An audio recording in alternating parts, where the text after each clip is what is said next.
Hi, welcome to ಕಲ್ಕುಲಿ creation log. ನಾನಿವತ್ತು ಈ ರೀತಿ ನೋಡಿ ಬೀನ್ಸ್ ಕಾಳು ಬರುತ್ತಲ್ಲ, ಡಬಲ್ ಬೀನ್ಸ್ ಅಂತಲೂ ಹೇಳ್ತಾರೆ, ಹಾಗೆ ಕಿಡ್ನಿ ಬೀನ್ ಅಂತಲೂ ಹೇಳ್ತಾರೆ. ನೋಡಿ ಈ ರೀತಿ ಇದು ಎಲ್ಲ ಸೂಪರ್ ಮಾರ್ಕೆಟ್ಗಳಲ್ಲಿ ಡ್ರೈ ಆಗಿರೋ ಅಂಥದ್ದು ಸಿಕ್ಕುತ್ತೆ ನಿಮಗೆ.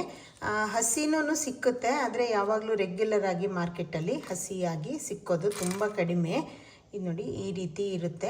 ಇದು ಕಲ್ಲರು ಎಲ್ಲ ಹೀಗೆ ಕಲರ್ ಆಗಿ ಬರುತ್ತೆ. ಇದರಿಂದ ನಾವೊಂದು ಮಸಾಲ ಸಾಂಬಾರು ಹೇಗೆ ಮಾಡ್ಕೊಳ್ಳೋದು ಅಂತ ನಾನು ತೋರಿಸ್ಕೊಡ್ತೀನಿ.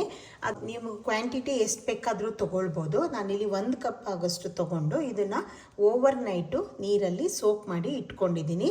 ಇದು ತುಂಬ ಹೊತ್ತು ನೆನೆಯೋದಕ್ಕೆ ಬಿಡಬೇಕು, ಯಾಕಂದರೆ ಇದು ತುಂಬ ಡ್ರೈ ಇರೋದ್ರಿಂದ ನಿಮಗೆ ನೆನೆಯೋದಕ್ಕೆ ಟೈಮ್ ಬೇಕಾಗುತ್ತೆ. ನೋಡಿ ಈ ರೀತಿ ಇದನ್ನು ನೆನೆಸಿ ಫುಲ್ಲು ಕ್ಲೀನಾಗಿ ನೆಂದರೆ ಈ ರೀತಿ ಇದು ಹೀಗೆ ಪಟ್ಟಂತ ಮುರ್ಕೊಳ್ಳುತ್ತೆ. ನೋಡಿ ಸಾಫ್ಟಾಗಿ ಇದು ನೆಂದ್ಕೊಳ್ಳುತ್ತೆ. ನೀವು ಓವರ್ ನೈಟು ಬಿಸಿ ನೀರು ಹಾಕಿದ್ರೂ ನೀವು ಸೋಪ್ ಮಾಡ್ಬೋದು, ಇಲ್ಲ ನಾರ್ಮಲ್ಲು ಕೋಲ್ಡ್ ವಾಟ್ರಲ್ಲೂ ನೀವು ಸೋಪ್ ಮಾಡಿ ಇಟ್ಕೊಳ್ಬೇಕು. ಇದು ಇವಾಗ ಚೆನ್ನಾಗಿ ನೆಂದಿದೆ ಅಲ್ಲ, ಇದಕ್ಕೆ ನಾವು 1 ಟೀ ಸ್ಪೂನ್ ಆಗೋಷ್ಟು ಉಪ್ಪನ್ನು ಸೇರಿಸ್ಬಿಟ್ಟು 1 ಅಥವಾ 2 ವಿಷಲನ್ನು ನೀವು ಕುಕ್ಕರಲ್ಲಿ ಕೂಗಿಸ್ಕೊಳ್ಬೇಕು. ನಂತರ ಅದನ್ನು ನಾವು ಸಾಂಬಾರಿಗೆ ಉಪಯೋಗಿಸ್ಕೊಳ್ಬೋದು. ಇವಾಗ ನಾನು ಒಂದು ಪ್ರೆಷರ್ ಕುಕ್ಕರನ್ನು ಬಿಸಿಗೆ ಇಟ್ಕೊಂಡಿದ್ದೀನಿ. ಇದು ನೀವು ಡೈರೆಕ್ಟಾಗಿ ಕಾಳುಗಳನ್ನು ಇದಕ್ಕೆ ಹಾಕಿನಾದ್ರೂ ಬೇಯಿಸ್ಕೊಳ್ಬೋದು, ಇಲ್ಲ ಬೇರೆ ಒಂದು ಪಾತ್ರೆ ಇಟ್ಟು ನೀವು ಇದನ್ನು ಬೇಯಿಸ್ಕೊಳ್ಬೋದು. ನಾನಿಲ್ಲಿ ಫಸ್ಟು ಈ ರೀತಿ ಪ್ಲೇಟ್ ಇಟ್ಬಿಟ್ಟು ನೀರು ಹಾಕಿದ್ದೀನಿ. ನೀರು ಹಾಕಿಬಿಟ್ಟು ಇದನ್ನು ಬಿಸಿ ಆಗೋದಕ್ಕೆ ಇಟ್ಕೊಂಡಿದ್ದೀನಿ.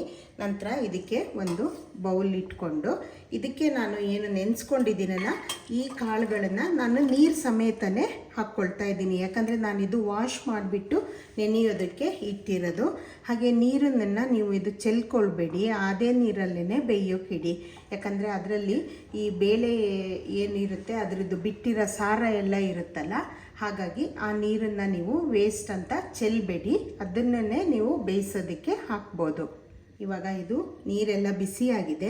ನಾನು ಇದಕ್ಕೆ 1 ಟೀ ಸ್ಪೂನಷ್ಟು ಉಪ್ಪನ್ನು ಹಾಕಿ ಬೇಯಿಸ್ಕೊಳ್ಬೇಕು, ಇಲ್ಲಾಂದರೆ ಆಮೇಲೆ ಅದು ಕಾಳು ಸಪ್ಪೆ ಆಗಿ ಬರುತ್ತೆ. ನೀವು ಫಸ್ಟೇ ಉಪ್ಪು ಹಾಕಿ ಬೇಯಿಸೋದ್ರಿಂದ ಅದಕ್ಕೆ ಉಪ್ಪು ಚೆನ್ನಾಗಿ ಹಿಡ್ಕೊಳ್ಳುತ್ತೆ.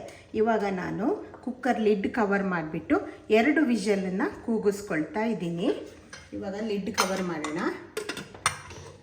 ಇದು 2 ವಿಷಲು ಬರಲಿ.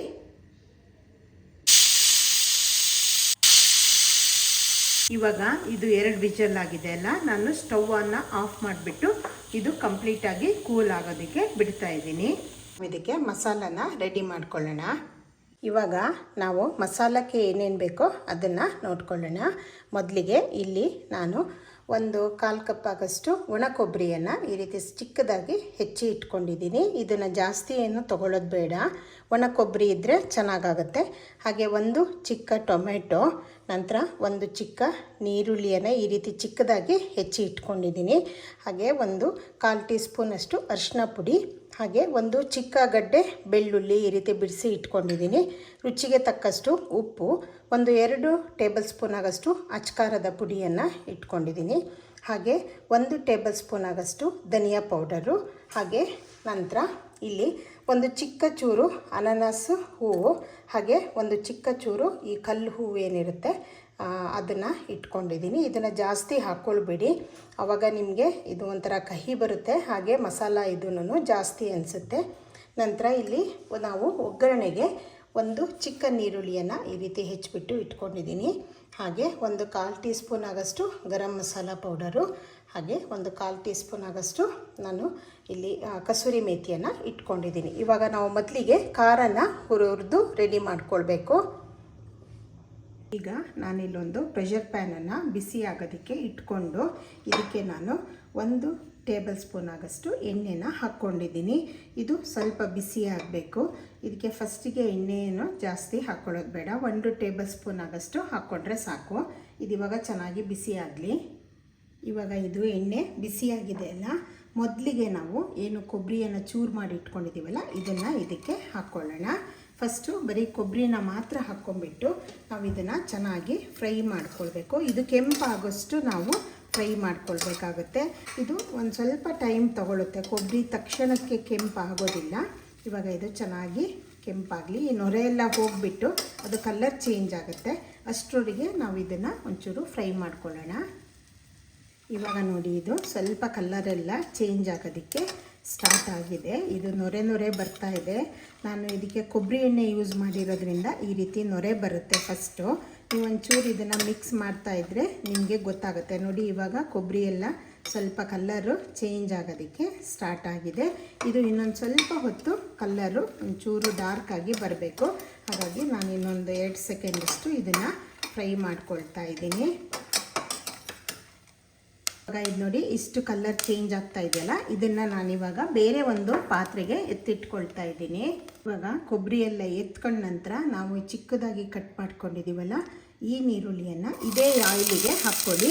ನೀವು ಬರೀ ಕೊಬ್ಬರಿ ಪೀಸಸ್ಗಳನ್ನು ಮಾತ್ರ ಎತ್ಕೊಂಡ್ರೆ ಸಾಕಾಗುತ್ತೆ. ಆಯಿಲೆಲ್ಲ ಏನು ನೀವು ತಕ್ಕೊಳ್ಳೋದು ಬೇಡ. ಇವಾಗ ನೀರುಳ್ಳಿಯನ್ನು ಸಹ ನಾವು ಸ್ವಲ್ಪ ಬ್ರೌನ್ ಆಗೋಷ್ಟು ನಾವು ಇದನ್ನು ಫ್ರೈ ಮಾಡ್ಕೊಳ್ಬೇಕು. ನೀವು ಹಾಗೆ ಬ್ರೌನ್ ಆಗಬೇಕು ಬೇಗ ಅಂತ ಅಂದರೆ ಫ್ಲೇಮನ್ನು ಸ್ವಲ್ಪ ಹೈಯಲ್ಲಿ ಇಟ್ಕೊಳ್ಳಿ. ಇದು ಬೇಗ ತಕ್ಷಣಕ್ಕೆ ಬ್ರೌನ್ ಆಗುತ್ತೆ. ಇವಾಗ ಇದನ್ನು ಸಹ ಕೆಂಪು ಕಲರಿಗೆ ನಾವು ಫ್ರೈ ಮಾಡ್ಕೊಳ್ಳೋಣ. ಇವಾಗ ನೋಡಿ ನೀರುಳ್ಳಿ ಸ್ವಲ್ಪ ಕಲರು ಚೇಂಜ್ ಆಗೋದಕ್ಕೆ ಸ್ಟಾರ್ಟ್ ಆಗಿದೆ. ಆದರೆ ಇನ್ನೂ ಸ್ವಲ್ಪ ಇದು ಬ್ರೌನಿಷ್ ಕಲರು ಬರಬೇಕು. ಇವಾಗ ನಾವು ಇದಕ್ಕೆ ಈ ಚಿಕ್ಕ ಬೆಳ್ಳುಳ್ಳಿಯನ್ನು ನಾವು 1 ಗಡ್ಡೆ ಬಿಡಿಸಿಟ್ಕೊಂಡಿದ್ದೀವಲ್ಲ, ಬೆಳ್ಳುಳ್ಳಿ 1 ಗಡ್ಡೆಯಷ್ಟು ಇದನ್ನು ಹಾಕ್ಕೊಳ್ತಾ ಇದ್ದೀನಿ. ಇದಕ್ಕೆ ನಾವು ಶುಂಠಿ ಏನೂ ಉಪಯೋಗಿಸೋದಿಲ್ಲ, ಬರೀ ಬೆಳ್ಳುಳ್ಳಿ ಮಾತ್ರ ಹಾಕ್ಕೊಳ್ಳೋದು. ನೀವು ಬೇಕು ಅಂದರೆ ನೀವು ಯೂಸ್ ಮಾಡ್ಕೊಳ್ಬೋದು. ಇಲ್ಲಿ ನಾನು ಶುಂಠಿನ ಯೂಸ್ ಮಾಡ್ತಾ ಇಲ್ಲ. ಹಾಗೆಯೇ ಡಬಲ್ ಬೀನ್ಸು ಕೆಲವರಿಗೆ ಹೊಟ್ಟೆ ಉಬ್ಬರ ಬರುತ್ತೆ ಅನ್ನೋರು, ನೀವು ಇದಕ್ಕೆ ಸ್ವಲ್ಪ ಬೇಕಿದ್ದರೆ 1 ಚಿಟಿಕೆಯಷ್ಟು ಅಜ್ವೈನು ಅಥವಾ ಓಂಕಾಳು ಏನಿರುತ್ತೆ ಅದನ್ನು ಸಹ ಉಪಯೋಗ ಮಾಡ್ಕೊಳ್ಬೋದು. ನಾನು ಇಲ್ಲಿ ಅದನ್ನು ಸಹ ಯೂಸ್ ಮಾಡ್ತಾ ಇಲ್ಲ. ಇದು ಸ್ವಲ್ಪ ಮಸಾಲ, ನಾವು ಖಾರ ಏನು ನಾನ್ ವೆಜ್ಜಿಗೆಲ್ಲ ತೆಗಿತೀವಲ್ಲ ಅದೇ ರೀತಿಯಲ್ಲಿ ನಾವು ಮಸಾಲನ ರೆಡಿ ಮಾಡಿಕೊಂಡು ಮಾಡುವಂಥದ್ದು. ಇದು ಸ್ವಲ್ಪ ಹೊತ್ತು ಫ್ರೈ ಆಗಲಿ. ಇವಾಗ ನೋಡಿ ನೀರುಳ್ಳಿ ಸ್ವಲ್ಪ ಕಲರೆಲ್ಲ ಚೇಂಜ್ ಆಗೋದಕ್ಕೆ ಸ್ಟಾರ್ಟ್ ಆಗಿದೆ. ಇನ್ನೂ 1-2 ಸೆಕೆಂಡಷ್ಟು ನಾವು ಇದನ್ನು ಫ್ರೈ ಆಗೋದಕ್ಕೆ ಬಿಟ್ಬಿಡೋಣ. ನೀವು ಫ್ಲೇಮನ್ನು ಹೈಯಲ್ಲಿ ಇಟ್ಕೊಂಡ್ರೆ ಈ ರೀತಿ ಬೇಗ ಬ್ರೌನ್ ಆಗುತ್ತೆ ಅದು. ಇವಾಗ ನೋಡಿ ನೀರುಳ್ಳಿ ಫುಲ್ಲು ಕಲರು ಚೇಂಜ್ ಆಗಿದೆ. ಈಗ ನಾನು ಇದಕ್ಕೆ ಟೊಮೆಟೊ ಏನು ಹೆಚ್ಚಿಟ್ಕೊಂಡಿದ್ದೀವಲ್ಲ ಇದನ್ನು ಆ್ಯಡ್ ಮಾಡ್ಕೊಳ್ತಾ ಇದ್ದೀನಿ. ಟೊಮೆಟೊನ ನೀವು ಲಾಸ್ಟಲ್ಲಿ ಹಾಕ್ಕೊಳ್ಳೋದ್ರಿಂದ ನೀರುಳ್ಳಿ ಬೇಗ ಬ್ರೌನ್ ಆಗೋದಕ್ಕೆ ಅದು ಆರಾಮಾಗುತ್ತೆ. ನೀವು ಬೇಕು ಅಂದರೆ ಟೊಮೆಟೊ ಸ್ವಲ್ಪ ಫ್ರೈ ಆಗಲಿ ಅಂತ ಹೇಳಿಬಿಟ್ಟು ನೀವು 1-2 ಸೆಕೆಂಡು ಲಿಡ್ಡನ್ನು ಸಹ ಕ್ಲೋಸ್ ಮಾಡಿ ಇಡ್ಬೋದು. ಇವಾಗ ನಾನು 1-2 ಸೆಕೆಂಡಷ್ಟು ಲಿಡ್ಡನ್ನು ಕವರ್ ಮಾಡಿ ಇಡ್ತಾ ಇದ್ದೀನಿ. ಇವಾಗ ನೋಡಿ ಒಗ್ಗರಣೆ ಕ್ಲೀನಾಗಿ ರೆಡಿಯಾಗಿದೆ. ಟೊಮೆಟೊದ್ದು ನೀರೆಲ್ಲ ಆರಿಬಿಟ್ಟು ಇದು ಸ್ವಲ್ಪ ಆಯಿಲು ಸಹ ರಿಲೀಸ್ ಆಗ್ತಾ ಇದೆ. ಟೊಮೆಟೊ ಇಷ್ಟು ಫ್ರೈ ಆದರೆ ಸಾಕಾಗುತ್ತೆ. ಇವಾಗ ನಾವು ಇದನ್ನು ಸ್ಟವ್ ಆಫ್ ಮಾಡ್ಕೊಳ್ಳೋಣ. ಸ್ಟವ್ ಆಫ್ ಮಾಡಿಕೊಂಡು ನಾವು ಯಾವುದು ಕೊಬ್ಬರಿ ತಗೊಂಡಿದ್ದೀವಲ್ಲ ಅದ್ರ ಜೊತೆಗೇನೆ ಇದನ್ನು ಸಹ ಮಿಕ್ಸ್ ಮಾಡಿಕೊಂಡು ಇದನ್ನು ಕಂಪ್ಲೀಟಾಗಿ ಕೂಲ್ ಆಗೋದಕ್ಕೆ ಬಿಡಬೇಕಾಗುತ್ತೆ. ಹುರಿದಿರೋ ಮಸಾಲಾನ ನಾನೊಂದು ಪಾತ್ರೆಗೆ ತಕ್ಕೊಂಡಿದ್ದೀನಲ್ಲ ಇದನ್ನು ಕಂಪ್ಲೀಟಾಗಿ ಕೂಲ್ ಆಗೋದಕ್ಕೆ ಬಿಡಬೇಕು.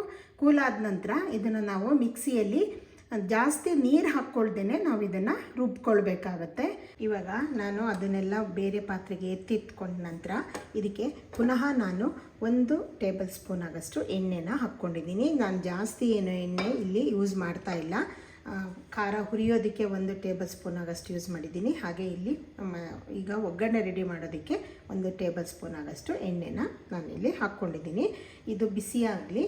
ಇದು ಬಿಸಿಯಾದ ನಂತರ ನಾವು ಇದಕ್ಕೆ ಮೊದಲಿಗೆ ಏನು ಇದು ಅನಾನಸ್ ಹೂವು ಮತ್ತು ಕಲ್ಲು ಹೂವು ಇಟ್ಕೊಂಡಿದ್ದೀವಲ್ಲ ಇದನ್ನು ಹಾಕ್ಕೊಳ್ಳೋಣ. ಇದು ಜಸ್ಟು ನಾವು ಫ್ಲೇವರಿಗಾಗಿ ಯೂಸ್ ಮಾಡೋದು. ನಿಮಗೆ ಇದು ಸ್ವಲ್ಪ ನಾನ್ ವೆಜ್ ಫೀಲಿಂಗು ಕೊಡುತ್ತೆ. ಇಷ್ಟ ಇಲ್ಲ ಅಂದವರು ಇದನ್ನು ನೀವು ಸ್ಕಿಪ್ ಮಾಡ್ಕೊಳ್ಬೋದು. ನಂತರ ಅದು ಹಾಕಿದ ತಕ್ಷಣ ನಾವು ಇಲ್ಲಿ ನೀರುಳ್ಳಿ ಹೆಚ್ಚಿಟ್ಕೊಂಡಿದ್ದೀವಲ್ಲ ಈ ನೀರುಳ್ಳಿಯನ್ನು ಸಹ ಇದಕ್ಕೆ ಆ್ಯಡ್ ಮಾಡ್ಕೊಳ್ಳೋಣ. ನೀರುಳ್ಳಿನೂ ಅಷ್ಟೇ ಒಗ್ಗರಣೆಗೆ ನಿಮಗೆ ಇಷ್ಟ ಇಲ್ಲ ಅಂದರೆ ನೀವು ಇದನ್ನು ಸ್ಕಿಪ್ ಮಾಡ್ಕೊಳ್ಬೋದು. ಈರುಳ್ಳಿ ಹಾಕಿದ ನಂತರ ಇದನ್ನು ನಾವು ಸ್ವಲ್ಪ ಹೊತ್ತು ಫ್ರೈ ಆಗಿ ಇದು ಸಾಫ್ಟ್ ಆಗೋದಕ್ಕೆ ಬಿಡೋಣ. ಇವಾಗ ತಣ್ಣಗಾದ ಮಸಾಲೆಯನ್ನು ನಾನು ಮಿಕ್ಸಿ ಜಾರಿಗೆ ಹಾಕ್ಕೊಂಡಿದ್ದೀನಿ. ಹಾಕ್ಕೊಂಡು ನಂತರ ಇಲ್ಲಿ ನಾನು 1/4 ಕಪ್ ಆಗೋಷ್ಟು ನೀರು ಹಾಕ್ಕೊಳ್ತಾ ಇದ್ದೀನಿ. ಜಾಸ್ತಿ ನೀರನ್ನು ಹಾಕ್ಕೊಳ್ಬೇಡಿ. ಇದು ಸ್ವಲ್ಪ ಗಟ್ಟಿಯಾಗೇನೆ ನಾವು ರುಬ್ಕೊಳ್ಬೇಕಾಗತ್ತೆ. ಇವಾಗ ಇದನ್ನು ನಾವು ರುಬ್ಕೊಳ್ಳೋಣ. ಇವಾಗ ನೋಡಿ ನಾನು ಇದನ್ನು ಇಷ್ಟು ನುಣ್ಣಗೆ ಗಟ್ಟಿಯಾಗಿ ರುಬ್ಕೊಂಡಿದ್ದೀನಿ. ಇದು ಇವಾಗ ಆಗಿದೆ.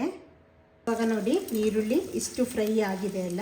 ಫ್ರೈ ಆದ ನಂತರ ಇದಕ್ಕೆ ನಾವು ಏನು ಅರಿಶಿನ ಇಟ್ಕೊಂಡಿದ್ದೀವಲ್ಲ 1/4 ಟೀ ಸ್ಪೂನಷ್ಟು ಅದನ್ನು ಹಾಕ್ಕೊಳ್ಳೋಣ. ಹಾಗೆಯೇ ಇಲ್ಲಿ ಧನಿಯಾ ಪೌಡರು 1 ಟೇಬಲ್ ಸ್ಪೂನಷ್ಟು ಅದನ್ನು ಹಾಕ್ಕೊಳ್ಳೋಣ. ಹಾಗೆ ಅಚ್ಕಾರದ ಪುಡಿ ನಾನು ಇಲ್ಲಿ 2 ಟೇಬಲ್ ಸ್ಪೂನ್ ಆಗಷ್ಟು ಯೂಸ್ ಮಾಡ್ತಾಯಿದ್ದೀನಿ. ಅದು ನಿಮ್ಮ ಖಾರಕ್ಕೆ ತಕ್ಕಂಗೆ ನೀವು ಅಡ್ಜಸ್ಟ್ ಮಾಡಿಕೊಳ್ಳಿ. ಇವಾಗ ಇದನ್ನು ಫಸ್ಟು ಒಗ್ಗರಣೆಯಲ್ಲಿ ಸ್ವಲ್ಪ ಹೊತ್ತು ಈ ರೀತಿ ಆಯಿಲಲ್ಲಿ ಫ್ರೈ ಮಾಡ್ಕೊಳ್ಳೋದ್ರಿಂದ ಕಲ್ಲರು ಚೆನ್ನಾಗಿ ಬರುತ್ತೆ. ಈಗ ಇದು ಹಾಕಿದ ತಕ್ಷಣ ಸ್ವಲ್ಪ ಹೊತ್ತು ನಾವು ಈ ರೀತಿ ಫ್ರೈ ಮಾಡ್ಕೊಳ್ಳೋಣ. ನೋಡಿ, ಇಷ್ಟು ಫ್ರೈ ಆದರೆ ಸಾಕಾಗುತ್ತೆ. ಇವಾಗ ನಾವು ಈ ರುಬ್ಬಿರುವಂತಹ ಮಸಾಲನ್ನು ಸಹ ಇದಕ್ಕೆ ಆ್ಯಡ್ ಮಾಡ್ಕೊಳ್ಳೋಣ. ಇವಾಗ ಈ ಮಸಾಲ ಹಾಕಿದ ತಕ್ಷಣ ನೀವು ಇದನ್ನು ಚೆನ್ನಾಗಿ ಮಿಕ್ಸ್ ಮಾಡಬೇಕು ಖಾರದ ಪುಡಿ ಜೊತೆಗೆ. ಹಾಗೆಯೇ ಈ ಟೈಮಲ್ಲಿ ನೀವು ಫ್ಲೇಮನ್ನು ಫುಲ್ಲು ಲೋ ಅಲ್ಲಿ ಇಟ್ಕೊಳ್ಬೇಕಾಗತ್ತೆ. ಲೋ ಫ್ಲೇಮಲ್ಲೇ ನೀವು ಫ್ರೈ ಮಾಡಬೇಕು. ಇವಾಗ ನೋಡಿ, ಇದು ಚೆನ್ನಾಗಿ ಮಿಕ್ಸ್ ಆಗಿದೆ. ಹಾಗೆ ಇದನ್ನು ಮತ್ತೆ ಸ್ವಲ್ಪ ಹೊತ್ತು ನೀವು ಫ್ರೈ ಮಾಡಬೇಕಾಗುತ್ತೆ. ಇದೇ ರೀತಿ ಕೈ ಬಿಡದೇನೆ ನೀವು ಇದನ್ನು ಕೈ ಆಡಿಸ್ತಾ ಇದನ್ನು ಫ್ರೈ ಮಾಡ್ಕೊಳ್ಳಿ. ಇವಾಗ ಸ್ವಲ್ಪ ಹೊತ್ತು ಫ್ರೈ ಆಗಿದೆ ಅಲ್ಲ, ನಂತರ ನಾವು ಇದಕ್ಕೆ ಬೇಯಿಸ್ಕೊಂಡಿರುವ ಏನು ಡಬಲ್ ಬೀನ್ ಕಾಳು ಇದೆಯಲ್ಲ, ಇದನ್ನು ನೀರು ಸಮೇತವಾಗಿ ಆ್ಯಡ್ ಮಾಡ್ಬೋದು. ಆ ನೀರನ್ನು ನೀವು ಡಿಸ್ಕಾರ್ಡ್ ಮಾಡಬೇಡಿ. ಮೊದಲಿಗೆ ನಾನಿಲ್ಲಿ ಆ ಕಾಳುಗಳನ್ನು ಮಾತ್ರ ನಾನಿಲ್ಲಿ ಯೂಸ್ ಮಾಡ್ಕೊಳ್ತಾ ಇದ್ದೀನಿ. ಇದು ಅದ್ರ ಕಲ್ಲರ್ ಬಿಟ್ಟು ನೀರು ಈ ರೀತಿ ಆಗಿರೋದು, ಮತ್ತಿನ್ನೇನು ಇದು ಗಲೀಜಲ್ಲ, ಅದು ರೆಡ್ಡಿಶ್ ಇರುತ್ತಲ್ಲ, ಅದು ಕಲ್ಲರ್ ಬಿಟ್ಟಿರೋದ್ರಿಂದ ಅದು ಈ ರೀತಿ ಆಗಿದೆ ನೀರು. ಇದನ್ನು ಸಹ ನೀವು ಎಸಿಬೇಡಿ. ಇವಾಗ ಆ ಬೀನ್ಸ್ ಕಾಳನ್ನು ಹಾಕಿದ ನಂತರ ನಾನು ಈ ಮಿಕ್ಸಿ ಜಾರಿಗೆ 1 ಕಪ್ ಆಗಷ್ಟು ನಾನು ನೀರನ್ನು ಹಾಕ್ಕೊಂಡು ಇಲ್ಲಿ ಆ್ಯಡ್ ಮಾಡ್ತಾ ಇದ್ದೀನಿ. ನಾನೇನು ಆ ಬೀನ್ಸು ಬೇಯಿಸಿದ ನೀರಿದೆಯಲ್ಲ, ಡಬಲ್ ಬೀನ್ ಕಾಳು, ಅದನ್ನು ಸಹ ಸೇರಿಸ್ಬಿಟ್ಟು ನಾನಿಲ್ಲಿ ಆ್ಯಡ್ ಮಾಡ್ಕೊಳ್ತಾ ಇದ್ದೀನಿ. ಇವಾಗ ನನಗೆ ಕನ್ಸಿಸ್ಟೆನ್ಸಿ ಎಷ್ಟು ಬೇಕೋ ಅಷ್ಟು ನಾನು ನೀರನ್ನು ಆ್ಯಡ್ ಮಾಡ್ಕೊಂಡಿದ್ದೀನಿ. ಇದು ಸ್ವಲ್ಪ ಈ ರೀತಿ ಕನ್ಸಿಸ್ಟೆನ್ಸಿ ಇಟ್ಕೊಳ್ಳಿ. ಇದು ಕುದ್ದಾದ ನಂತರ ಸ್ವಲ್ಪ ದಪ್ಪವಾಗಿ ಬರುತ್ತೆ. ಇವಾಗ ಇದನ್ನು ಚೆನ್ನಾಗಿ ಬಾಯ್ಲ್ ಆಗೋದಕ್ಕೆ ನಾವು ಬಿಡಬೇಕು. ಹಾಗೆಯೇ ಇದಕ್ಕೆ ನಾವು ಏನು 1/4 ಟೀ ಸ್ಪೂನ್ ಆಗಷ್ಟು ಗರಂ ಮಸಾಲ ಇಟ್ಕೊಂಡಿದ್ದೀವಲ್ಲ, ಇದನ್ನು ಸಹ ಸೇರಿಸ್ಕೊಳ್ಳೋಣ.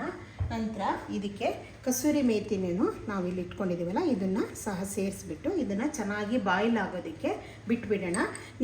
ನಾವು ಕಾಳು ಬೇಯೋದಕ್ಕೆ ಉಪ್ಪು ಹಾಕ್ಕೊಂಡಿರೋದ್ರಿಂದ ಇವಾಗಲೇ ಉಪ್ಪನ್ನ ಆ್ಯಡ್ ಮಾಡ್ಕೊಳ್ಳೋದು ಬೇಡ.